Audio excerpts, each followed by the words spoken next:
السلام علیکم ناظرین، میں ہوں آپ کا ہوسٹ ابرار بشیر اور آپ دیکھ رہے ہیں آئی بی ورلڈ چینل۔ تو آج چلیے چلتے ہیں ایک بہت ہی مزیدار سٹوری کی طرف۔ ایک شخص گھر آیا تو اس کی بیوی نے کہا، ہمارے غسل خانے کے پاس جو درخت ہے اسے کٹوا دو۔ شوہر نے پوچھا، اس درخت کو کیوں کاٹواؤں؟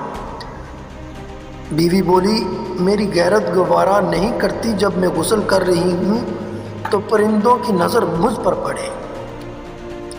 وہ بیوی کی اس بات سے بہت متاثر ہوا اور درخت کٹوا دیا۔ وقت گزرتا رہا، پھر گزرتا رہا۔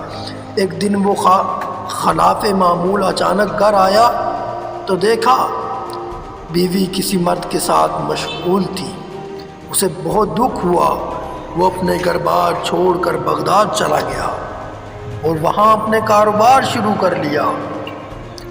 اللہ نے کاروبار میں خوب برکت دی اور اپنے روزے افزاؤں کے کاروبار کی بدولت وہ بغداد کے سرگرد شہریوں میں شمار ہونے لگا، یہاں تک کہ بغداد کے کوتوال تک رسائی بھی حاصل کر لی۔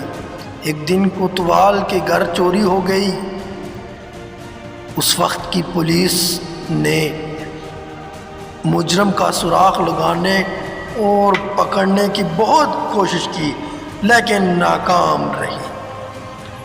اس نے دیکھا کہ اس شیخ کا کوتوال کے گھر آنا جانا ہے اور کوتوال ان کے بے حد تعظیم کرتا ہے، لیکن ایک بات اس کی سمجھ میں نہیں آتی تھی، شیخ آدھے پاؤں پر چلتے ہیں، پورا پاؤں زمین پر کیوں نہیں رکھتے؟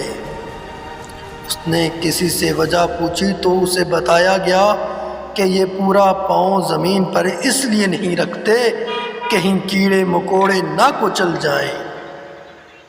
وہ شخص فوری کوتوال کے پاس گیا اور کہا، جان کے امان ہو تو عرض ہے، آپ کی چوری اس شیخ نے کی ہے۔ جب تحقیق کی گئی تو مال مسروقہ اسی شیخ سے برآمد ہوا۔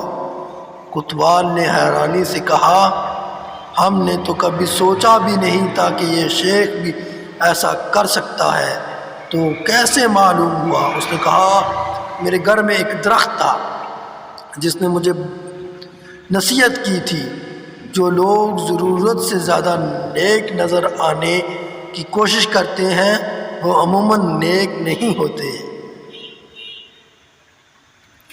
سبق یہ حقیقت ہے کہ کچھ لوگ فیس بک کی حدود تک ہی با اخلاق رہتے ہیں، حقیقی زندگی میں ان کی شرح سے ان کے محلے دار، رشتہ دار، حتیٰ کہ گھر والے بھی پناہ مانگتے ہیں۔ تو بھائیوں، دوستوں، میرے فیس بک کے لوگوں سے آپ بات چیت کرتے ہیں، دوستی کرتے ہیں، بہت اچھے اخلاق کے ساتھ وہ آپ سے ملتے ہیں۔ یہی اخلاق آپ سچا ہرگز نہ سمجھیں اور سچا ہرگز نہ سمجھیں، کیونکہ کسی کے پیچھے کیا ہو سکتا ہے، کسی کے پیچھے کیا ہو سکتا ہے۔ تو کسی پہ بھی اعتماد کریں تو سوچ سمجھ کے اعتماد کریں، سوچ سمجھ کر ہر چیز کی جانچ پڑتال کر کے اس سے دوستی کریں، ایسے ہرگز نہ کریں۔ شکریہ۔